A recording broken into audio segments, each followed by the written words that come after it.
Welcome back to the letters that John wrote. We're in the first letter that he wrote in the 3rd chapter. We're learning a lot about the difference between loving someone and expressing your Christian faith and not doing that, and why Jesus Christ came and his sacrifice was actually an act of love for us.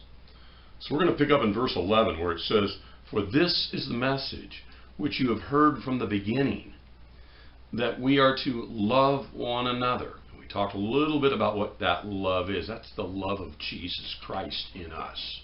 It's not 1960s hippies love. Not that at all.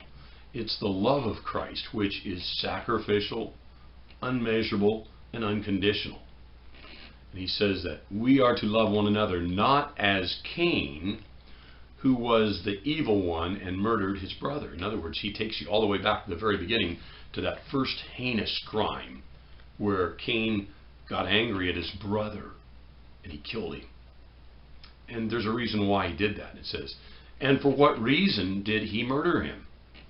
Because his own deeds were evil." They went against the way God had told him to act and respond.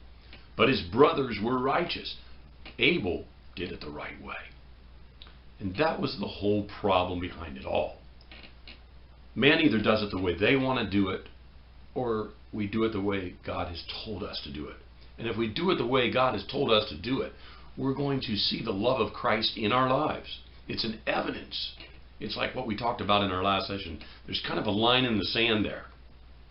And we have to know what that line in the sand is between unrighteousness and righteousness.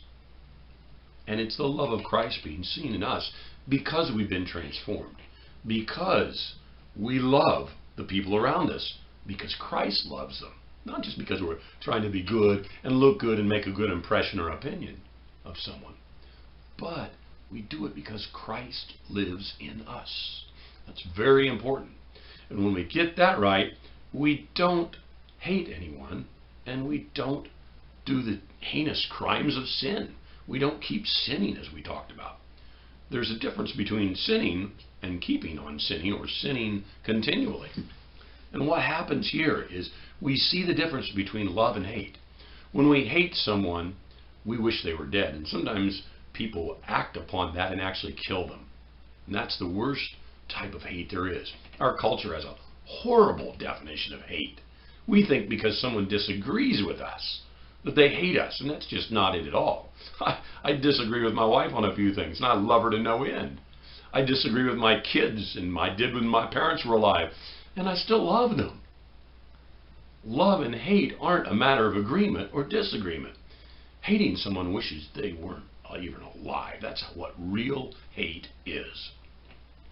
Real love is wanting them to have the fullness and the life of Christ in them, because that love of Christ flows out of you and me as his followers, as his disciples, and as his apostles. We'll pick up there in verse 13 in our next session.